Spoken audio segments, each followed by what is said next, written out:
What's up, guys? We got a 2008 GMC Acadia. This is going to apply to Chevy Traverse and Buick Enclave as well as many other years.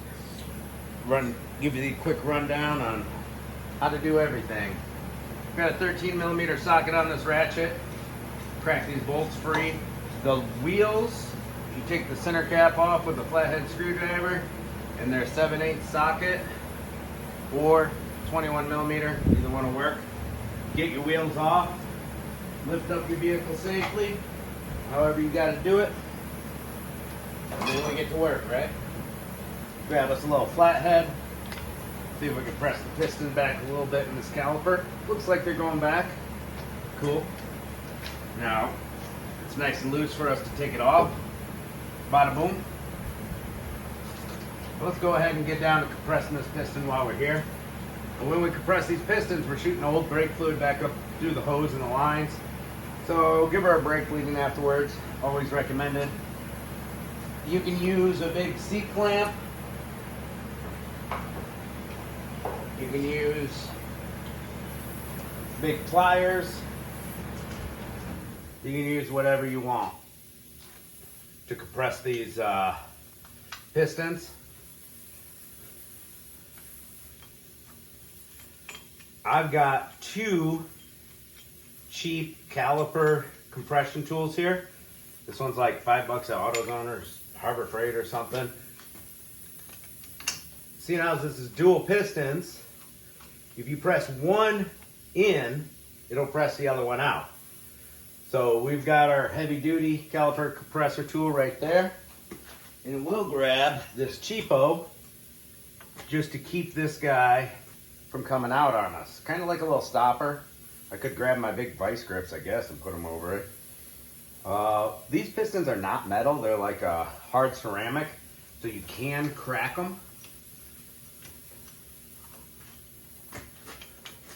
So be careful about what you use as far as like C-clamps and stuff. So we're gonna go ahead and compress this one. That other one's just keeping that piston from coming out.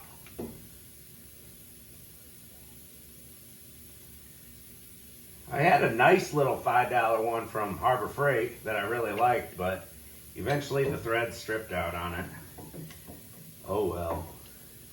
They only last so long if they're not heavy duty like this one that I'm using to turn it in. This comes with the whole tool set, all different adapters. All right, now we move the little guys over. Got too many things in my hands. Gotta set them down. So your caliper should be going in as easy as I show it here. If you've got a lot of stiffness, it's fighting you a lot, you're probably gonna wanna replace your caliper.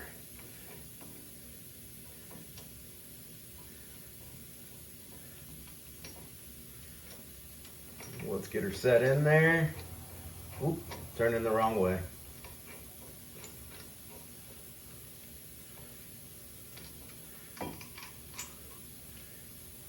Get her started. Put this little guy in here. Keep that caliper from coming out.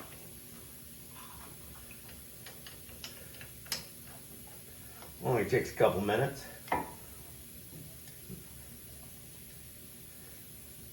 Not too bad of a job. They're pretty easy brakes to do here, guys.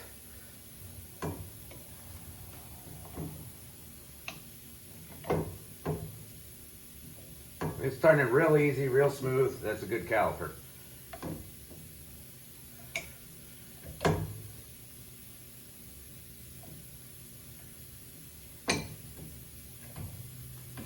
we go.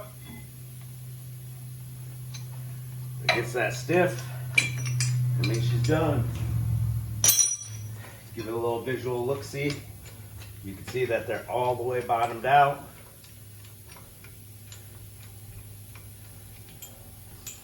While we got the caliper up here, we'll throw a little grease on her. Just on that face of the caliper that is going to be touching the backing plates of the pads. We're up north here, we get a lot of salt on the roads. This is going to help with some squeal in the future. Quality work only.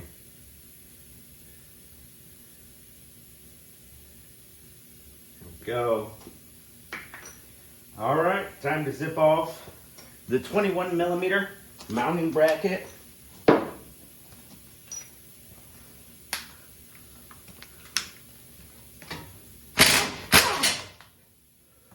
Oh, before we do that, I almost forgot. We have a retainer bolt, and it's a Torx bit in the rotor.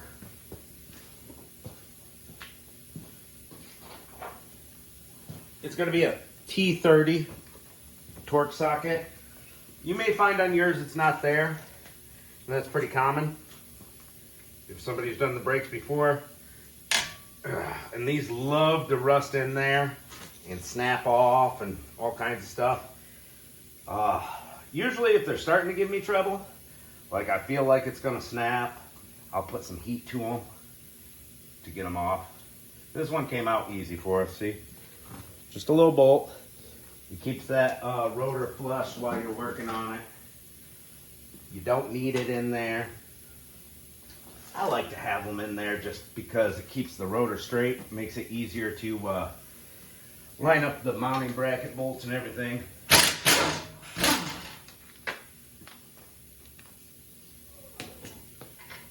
Oh, you can do that with a 1/2 inch ratchet. I had an air impact, so let's roll. You know, get it done. Let's see if we need a hammer to take this rotor off. Yeah, it's gonna need some hammer blows. Never hammer on your rotor if you're gonna reuse it. Hammer right there, not right here. I won't hit it right here because this is going in the garbage. Nice little smack.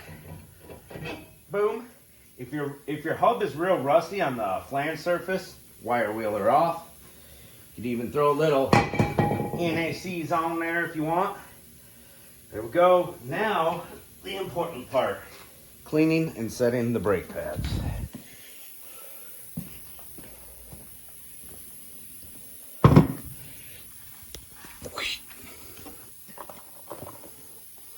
Oh my, oh hey hey. There we go, you get a view. We've got new hardware. Premium pads come with new hardware. If you didn't get premium pads with new hardware, make sure you clean up your old hardware real nice and good. Just give it a smack, get these old pads out. Grab a little flathead and pry your hardware out.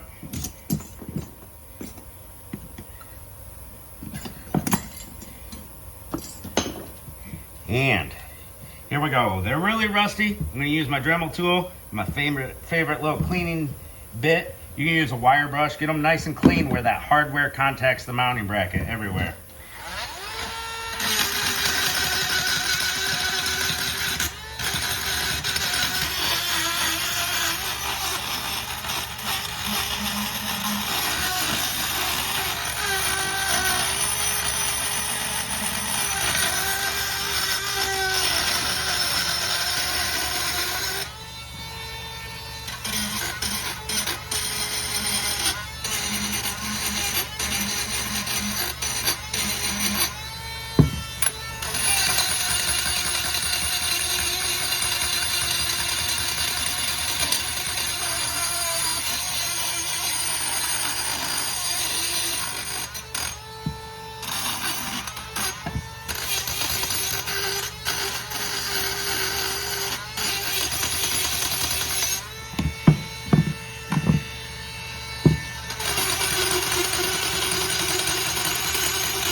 Beautiful. All right, I use AGS Silglide High Temp silicone-based brake lube. If you live where it snows and there's salt on the road, put just a thin layer of grease where the hardware is going to contact the mounting bracket. That's going to help a lot in the future. Rust builds up in there and expands and locks your pads into place and wears them out faster. So these are just going to snap right on the new hardware.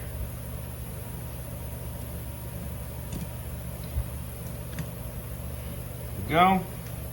We want to put a little grease where the pads are going to contact the hardware. Keep those ears from rusting up as fast as they usually do. Just helps out a bit, trust me.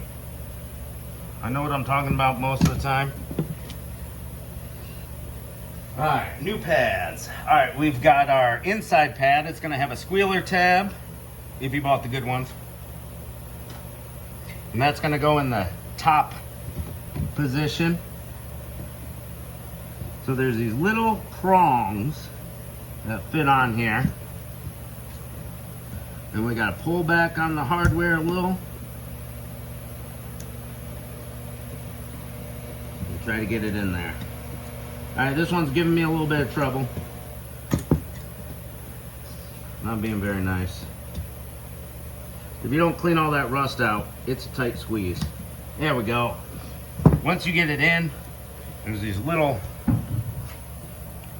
prongs here, and then these little flappers here. So it works against you. If you get any grease on your friction surface of your pads or rotors, make sure you spray them off with some brake cleaner. Now for our outside pad that has no squealer tab on it. All right, that one went right in nice and smooth. Cool. The other thing, now for our sliders. Our sliding brake hardware. One of them has, I believe it's the bottom, has a rubber piece on it. Right there. We'll wipe those off. Use the wire wheel to clean them off if they're rusty.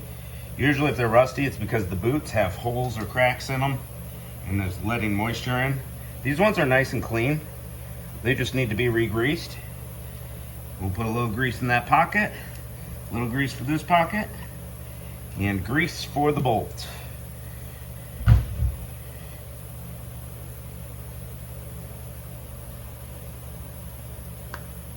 One. Get yourself a little thin layer in there. If you put a little too much on, that's okay. It'll be all right. I promise. All right, now our whole bracket is assembled. I like to do it that way instead of struggling with those little tabs while the mounting bracket's on the vehicle. You feel me?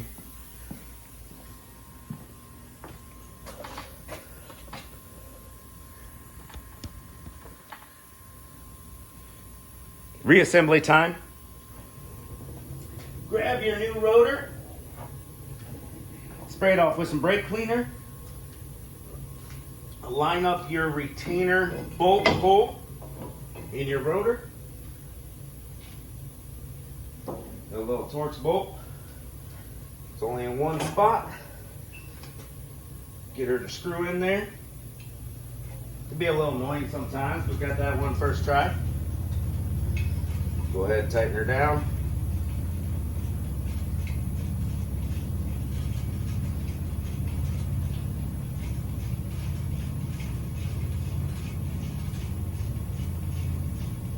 Make sure that rotor is flush. Then finish it the tightening. Holding the rotor still with one hand. Bada boom. All right, now we got our bracket and our two big bolts.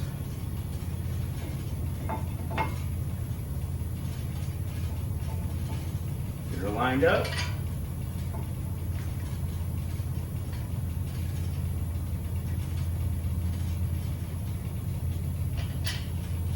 These go on really tight. They're big bolts. You're not going to snap them very easily. We'll zip them on heavy.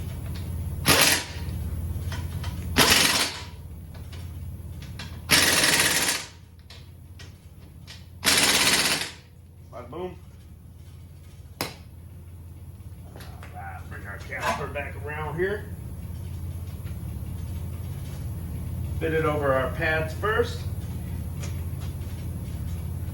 Turn our sliding hardware the correct way. It's like horizontal.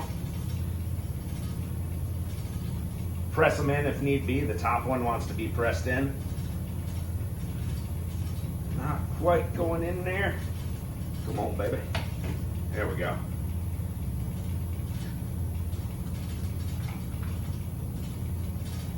We got our 13mm bolts. Never impact these. Snap them off real easily. Get them down, torqued down nice and tight with your 3/8 ratchet. They are small, so do not snap them off in there. Or if you're looking at getting some new hardware.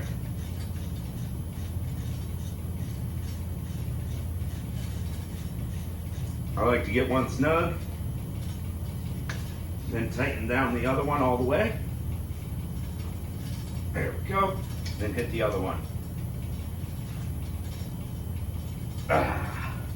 Perfect. All right, guys, we're all done. Now, we need to pump our brake pedal up 5, 10, 15 times till the brake pedal gets tight, because we compress that caliper. We need that caliper to squeeze those pads back together. You take off as is now, you're not gonna have no brakes. Make sure you prime the brake pedal. Then we're gonna bleed the brakes. Then we're gonna put the tire back on, pump the brakes a few more times before we take off, just to make sure. Take it for a test drive, brake in the brakes.